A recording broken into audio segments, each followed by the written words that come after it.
Alright people, so welcome to Jumbo IS and welcome to this brand new lecture series or a course for Prelims, UPSC Prelims 2026, and this batch is known as UPSC Prelims Phoenix batch. The idea behind this batch is that in these next 90 days, you revise your entire syllabus, static syllabus as well as current affairs. Plus, you practice more than 7,000 MCQs. The idea is that through MCQs, if you'll revise your entire syllabus, it would be really beneficial for you in your prelims examination, because I have this firm belief, and that belief is that no matter how much knowledge you have, if you haven't practiced enough MCQs, you would commit silly mistakes in your prelims examination. Plus, you won't remember the important facts or points which you have studied from your syllabus during the examination or during the examination pressure. That is why revision through MCQs is extremely important. Now, for Phoenix batch, well, I have shared the entire schedule. I have discussed the daily timetable, weekly timetable. I have discussed everything with you. So as per the schedule, well, today is day 2 of our economics lecture. Day 1 was all about introduction. I gave you a brief overview. Day 2 is about the actual course content. Okay. Now the timetable has been shared with you. You know what are today's topics. It's basics of microeconomics, national income accounting, and economic growth and development. Okay. And we'll revise these 3 topics from your economics portion through a set of 30 MCQs. Now, previous day, I also shared the notes of these topics, right? I hope you have revised the notes, because if you haven't, then there is no point in watching this lecture. So make sure that you cover the notes that have been provided to you in advance, and then you watch this lecture. Plus, in your notes, I also gave you some extra MCQs. Along with these 30 MCQs, some extra MCQs were also provided to you in the notes. I hope you have practiced those MCQs as well, because that would solidify whatever you have just studied in the notes. Yes? Make sense? Okay. So today we are going to start with economics. Well, actually we started yesterday, but yesterday was all about introduction. Nonetheless, today we will start. Pay close attention, and I will also try to revise each and every point in your notes through these MCQs. So pay close attention, give me your 100%, and well, as far as these 3 topics are concerned, you wouldn't face any problems in your prelims examination, provided whenever you have any doubt, you post those doubts in the WhatsApp groups that you have been enrolled in. All right? Okay then, let's begin. So, economics, and it's actually not day 1, it is day 2. Day 1 was introduction as per the schedule. Nonetheless, today, well, we are going to talk about basics of microeconomics, or I'll write microeconomics. National income accounting, which includes GDP, GNP, NNP, all these concepts, and economic growth and development. Right? These would be your topics. Now, first we will cover basics of microeconomics, then we'll move to national income accounting, and then we will talk about growth and development. Let me tell this in advance to you that microeconomics and national income accounting are a little bit complicated, but if you understand these 2 topics, economic growth and development is not that difficult a topic. Okay? So pay close attention in first 20 MCQs. That doesn't mean that you don't pay any attention in the last 10 MCQs, which would cover growth and development, but still pay close attention in first 20. Okay. Now with every section, like section 1 would be microeconomics, 2 would be national income accounting, and 3 would be growth and development, I would give you a brief background which would help you understand the notes as well. So if you already have some doubts with respect to the notes, maybe these backgrounds would help you out. Okay. Now we will start initially with microeconomics, but some background in the beginning. All right. So yeah, look. Basics of microeconomics, we actually talk about economics. Okay, what is economics? We have talked about this. So economics is simply put, well, resources are there. Okay, but these resources are scarce. Nobody has, no country, no individual has unlimited resources. From these resources, you have to produce goods and services so that you achieve maximum satisfaction. Or you have to manage these resources in such a way that you achieve maximum satisfaction. That is the goal of economics. From limited resources, scarce resources, you have to achieve maximum satisfaction. And this is really important. Okay. If we talk about countries, I'll give you an example through which you'll understand this. Okay. There are 2 countries, Venezuela and Japan. Okay. Venezuela has so many resources. Venezuela is a resource-rich country, whereas Japan is a resource deficient country. It doesn't have that many resources. Okay, Japan is not that resource rich, but Venezuela is. Yet, whose economy is bigger? It's Japan's. Why? Because from the given limited resources, Japan has produced high value goods and services so that its GDP is high, it is a rich country. Whereas Venezuela has mismanaged its resources and not achieved maximum satisfaction. So it's not about how many resources you have. It's about how you manage these resources. That decides, well, whether you are a rich country or a poor country. And even in case of individuals, it's how you manage resources that decides how are you managing your own economics. Okay, economics is all about this. Now you have to answer basic questions in economics. Okay, first of all, what to produce from the given resources, what should you produce? Then second question is how to produce.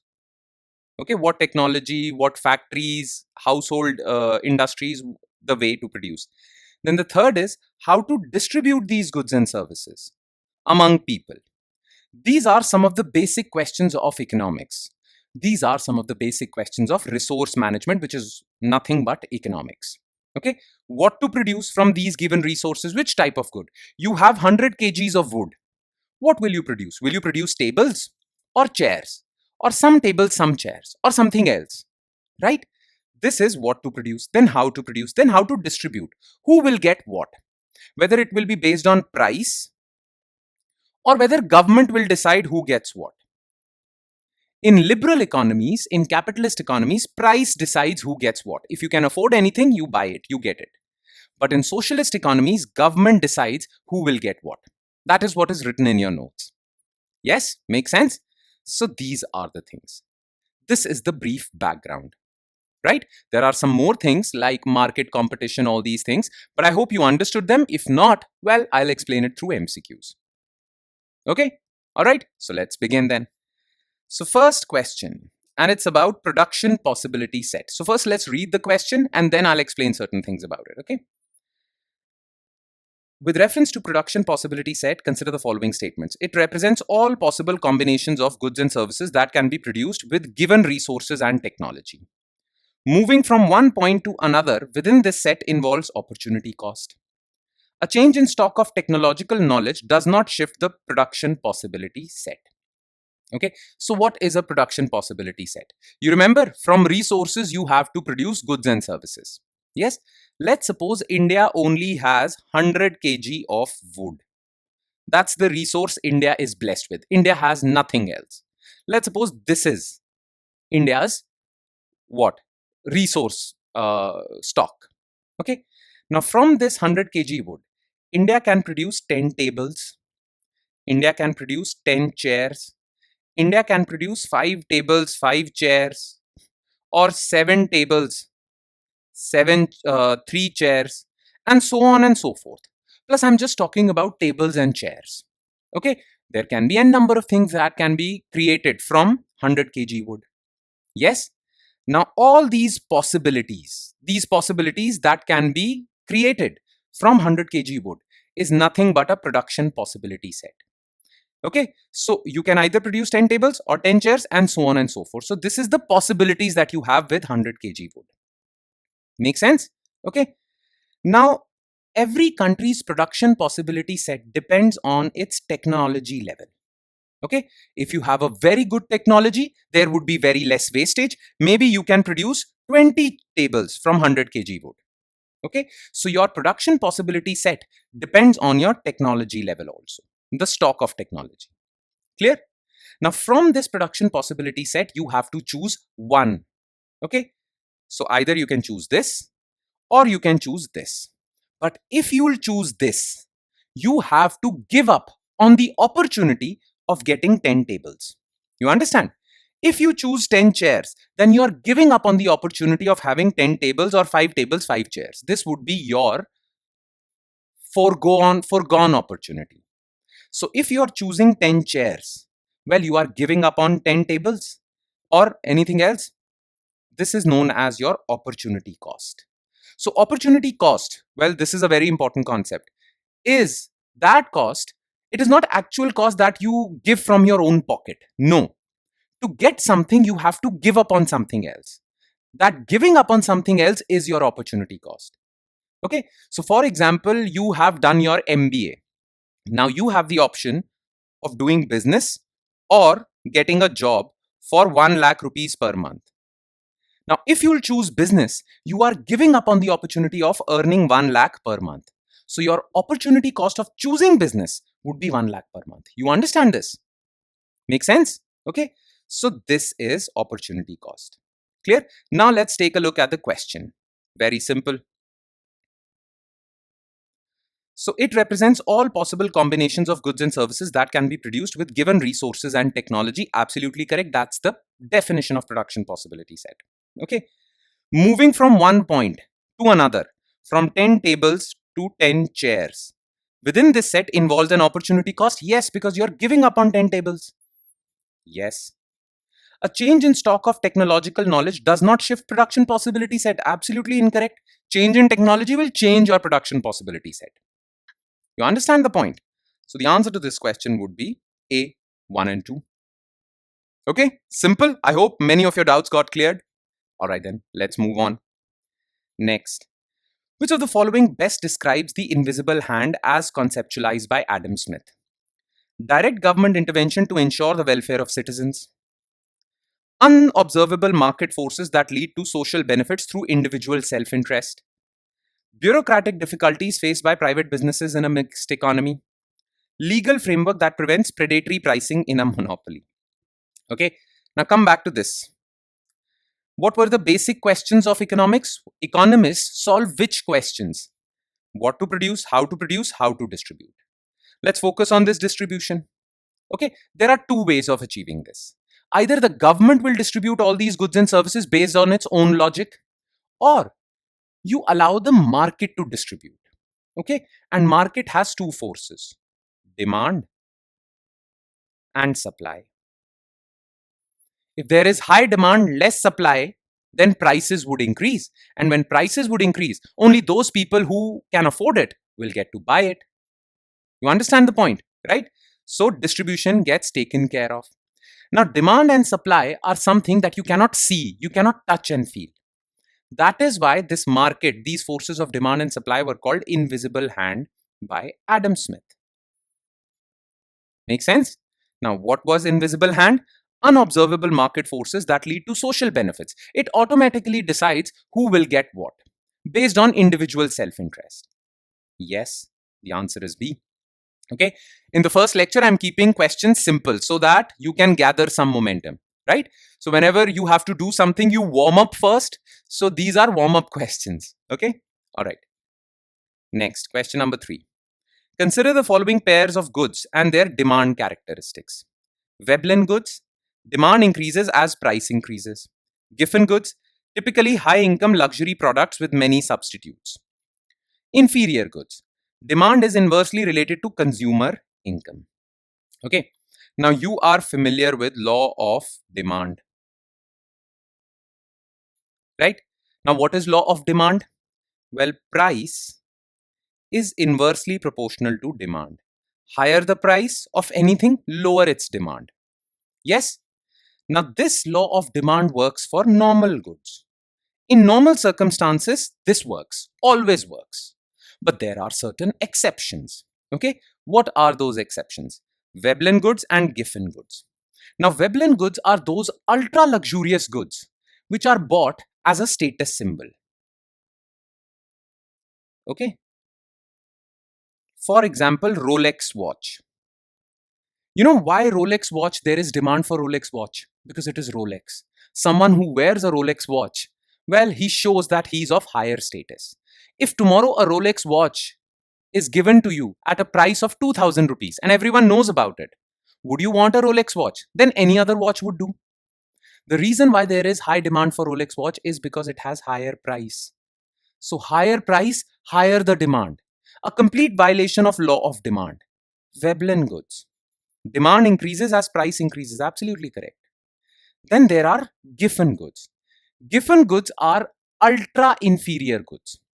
Okay, and for now, just understand that giffen goods are first of all ultra inferior goods, not luxury goods. They are ultra inferior goods only consumed by very poor people. But they also violate law of demand. Their demand increases with price. Okay, this is also a given. Now, what is the logic behind giffen goods? There's no time for that. So just understand this, that there are two exceptions to law of demand: Veblen and Giffen. Veblen are ultra luxurious, Giffen are ultra inferior goods. Okay. Typically high income luxury products? Absolutely not. Inferior products. Now, what are inferior goods? Okay.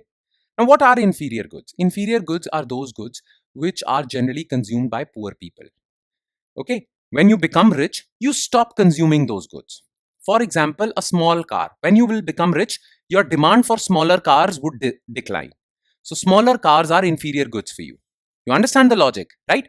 An Ambani, any Ambani from the Ambani family would never buy, or there won't be any demand for, let's suppose, Tata Nano within the Ambani family. Why? Because they would consider it inferior good. Yes? So inferior goods are those goods whose demand declines with the rise in your income, not price, income. Demand is inversely related to consumer income. This part is absolutely correct. Okay, so the answer is B. Make sense? Okay, next question.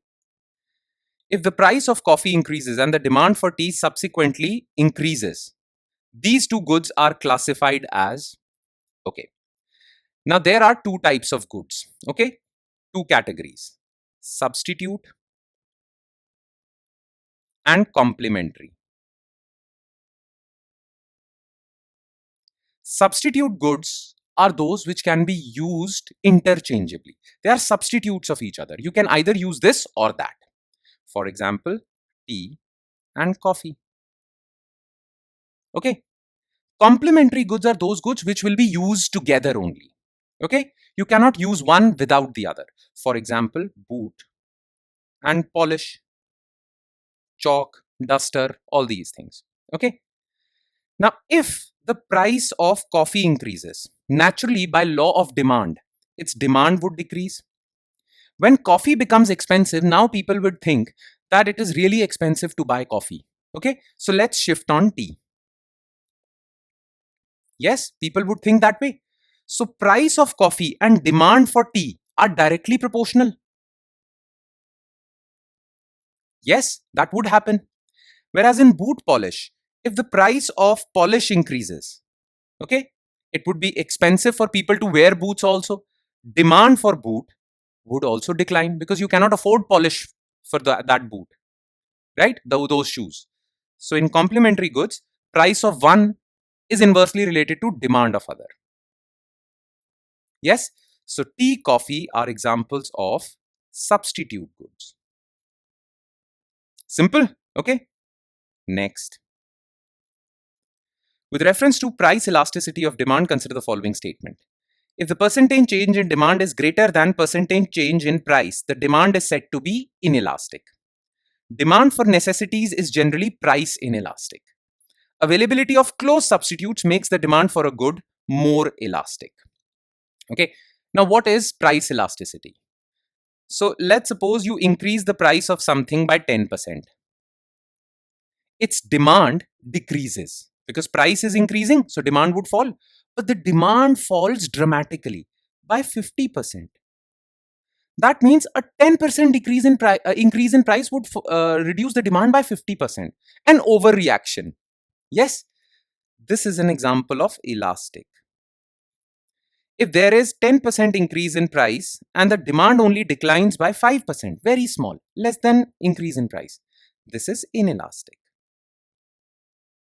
And if 10% increase in price reduces the demand by 10%, this is unit elastic. Similar, proportional. Okay, make sense? Now, generally necessary goods are inelastic. Why? Because they are necessary. You have to buy them, like medicines. You have to buy medicines if you are sick, no matter its price. Yes, common salt. You will put common salt in your food, no matter its price. So it's necessary. Even if its price increases, its demand would either not fall at all or would fall negligibly. This is inelastic. Okay. If the percentage change in demand is greater than percentage change in price, the demand is said to be elastic. Okay. Demand for necessities is generally price inelastic. Demand for necessities is generally price inelastic. Yes, that's true. Now, you know, which kind of goods have more elastic demand? Ones which have substitutes.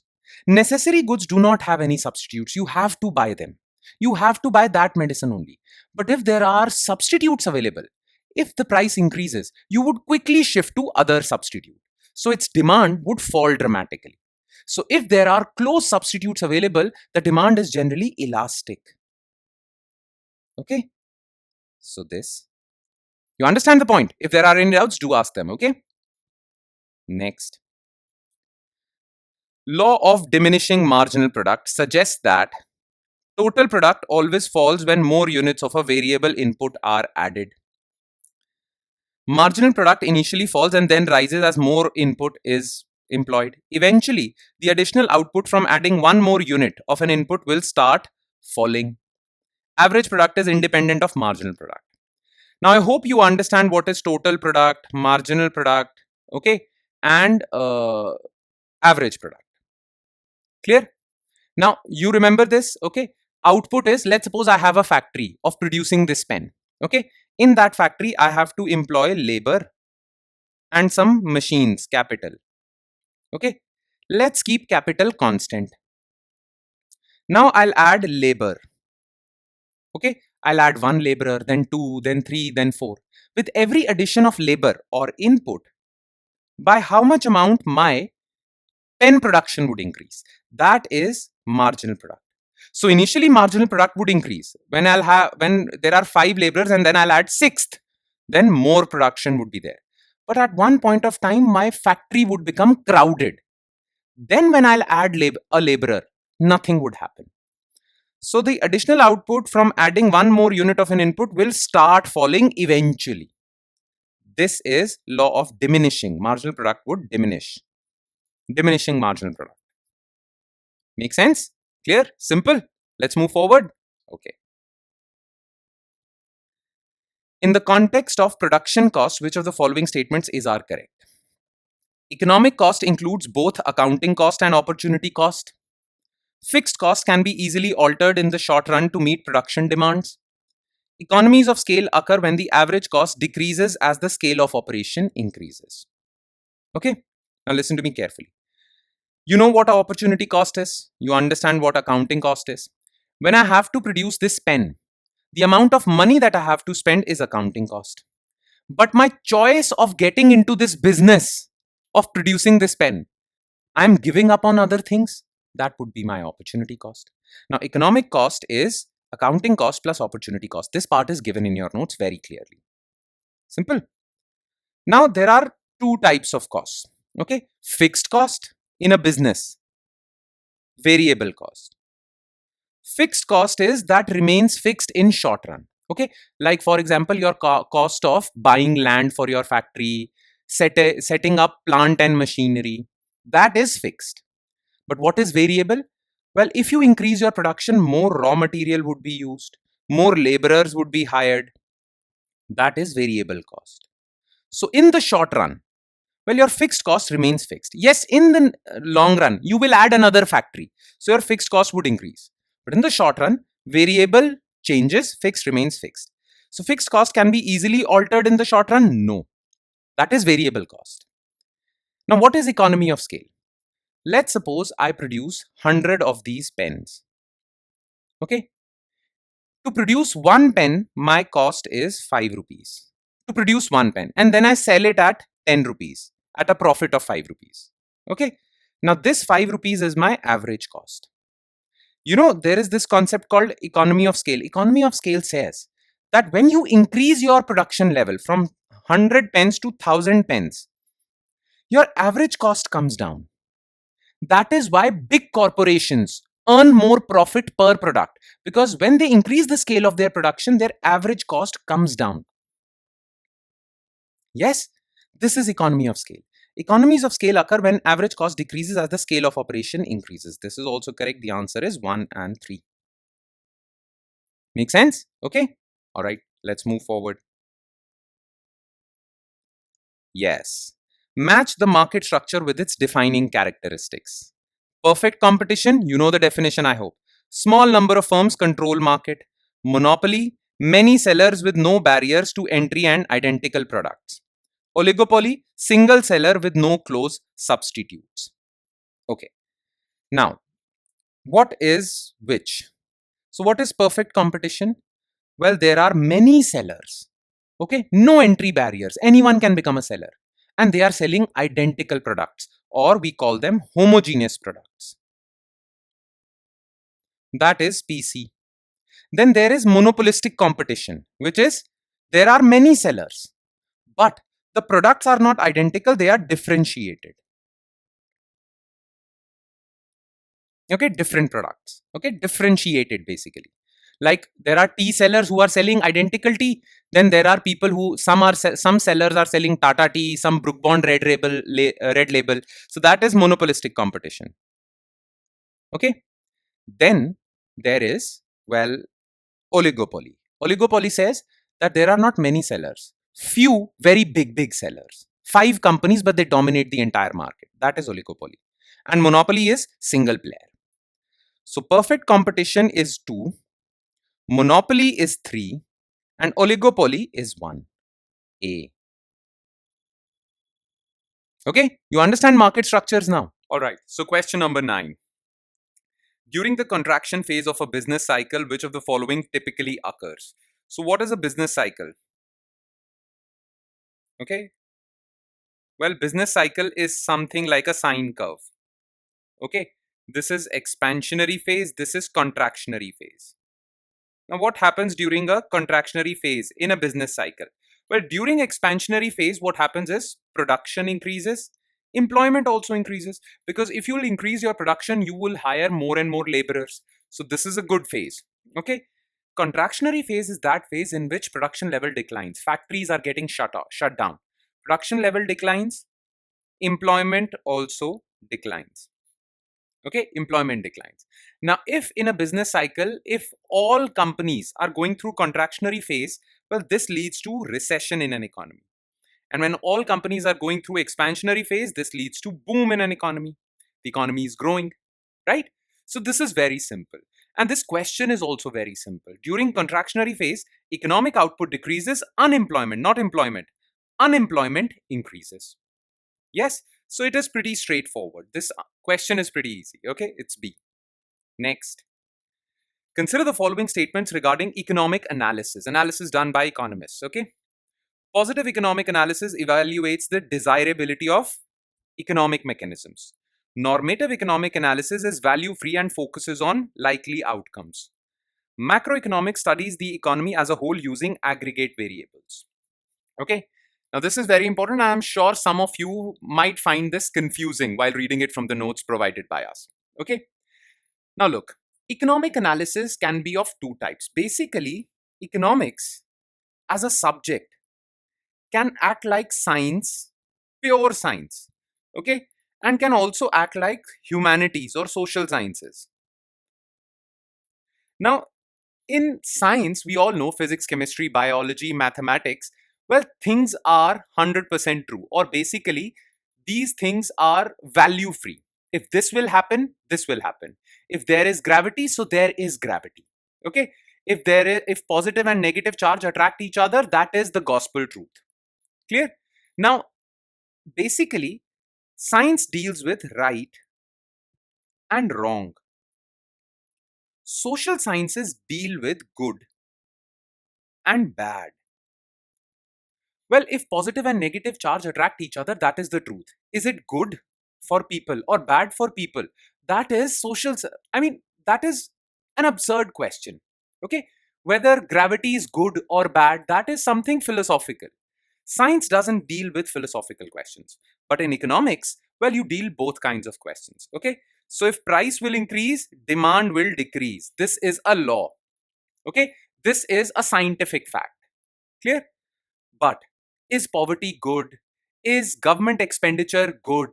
If is uh, if government is targeting growth more than reducing poverty, is it good or bad? When we get into the analysis, economic analysis, when we are giving value judgment, whether it's good or not, whether economic policies are good or not, is capitalist economy good or socialist economy good? This is a territory in which we talk about good and bad. That is value. This is normative. And positive economic analysis is that analysis in which we are pretty scientific. We are not talking about good and bad. We are only talking about right and wrong. Yes. So positive economic analysis evaluates desirability. We are not focused on desirability. We are focused on facts, truth. Okay. So this is false. Normative economic analysis is value free. No, positive economic analysis is value free. Normative is value laden, good and bad. Okay. So this is also wrong. Now, what is macroeconomics? Well, microeconomics is when it focuses on micro variables like price, okay, income, okay, output of a company. But macroeconomics is the aggregate for all these variables, aggregate of all these variables in a country. So when we enter the territory of macroeconomics, well, it's inflation, it is national income, it is GDP, economic output of a country. Okay. So this output was output of a company. This output is GDP is the output of a nation. So macroeconomics basically studies the economy as a whole using aggregate variables. This is absolutely correct. So the answer is B. All right. And that's all you need to know as far as microeconomics is concerned or basics of economics is concerned. If you have any doubts, do ask those doubts to me.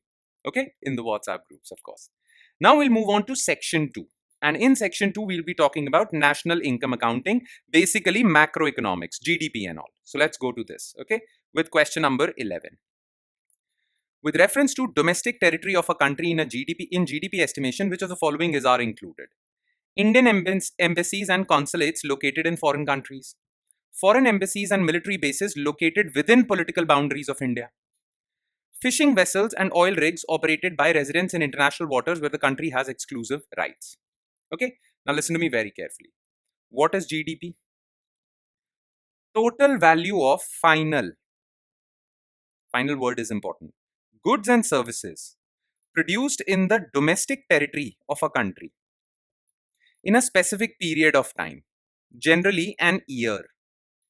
Okay, 1 year or 1 quarter. This is the definition of GDP. How much value of final goods and services are produced within Indian territory in a specific period of time. If the period of time is 1 year, annual GDP. If 1 quarter, quarterly GDP. You understand this point? Okay. Now this is GDP. We'll talk about each and every word, but this question pertains to domestic territory. Okay. So what is included in domestic territory? Well, everything which is within the borders of India. Plus, do you know what? As per Geneva Convention, all Indian embassies abroad, like Indian embassy in USA, is considered Indian territory. So that is included. But American embassy in India is American territory. So any goods and services produced in American embassy in India won't be part of India's GDP because that is not India's domestic territory. So this is false. Same goes for military bases.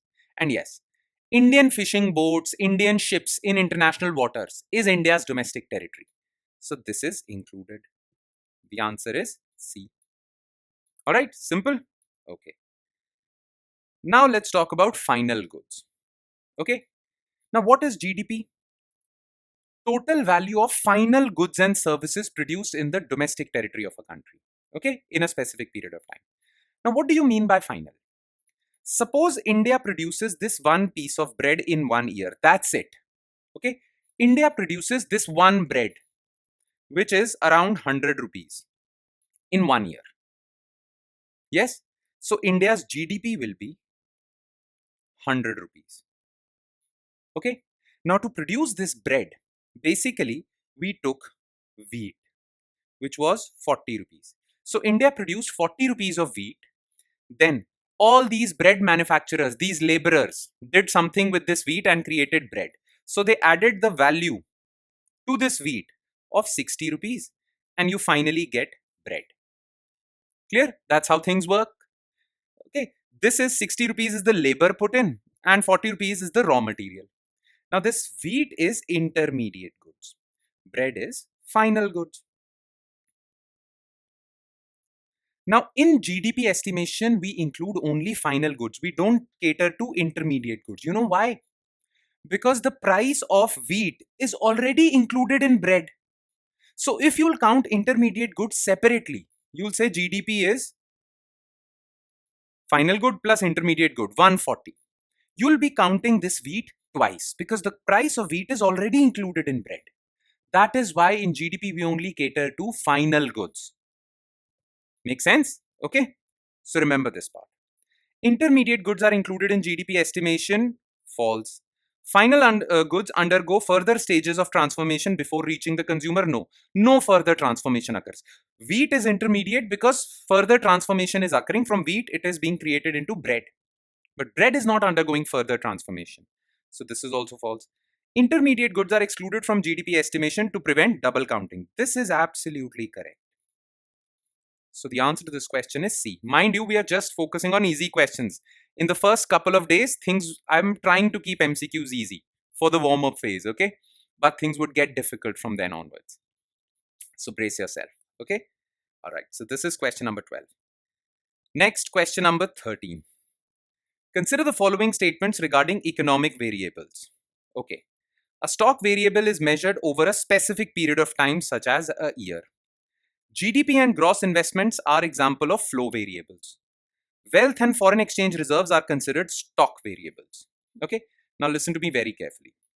There are certain concepts in economics which can be categorized into either flow or stock. Now, what is the difference between the two? Well, flow variables or flow concepts are those concepts for which to define them, you need to specify the period of time. I'll give you an example. For example, let me ask you this question. What is your income? Okay. And you reply, if I ask you this question, what is your income? And you reply back 50,000. Do you think your answer is complete? No, because 50,000 in a month or in a year or in a week or per hour. Don't you think specifying the time period would change everything? If you're earning 50,000 in 1 year, well, you're quite poor. But if you're earning 50,000 in 1 hour, you're quite rich. So to define income, you have to specify time period. Yes or no? Income is a flow variable. But if I were to ask you this question, how much debt you have right now? And you say, well, 50 lakh rupees. The answer is complete. Yes, it is complete. Because I'm asking, what is the debt on you now? So for flow variable, you need to specify time period. For stock, point of time needs to be specified. Now, what was the debt on you 1 year back on this particular day? Point of time. You understand?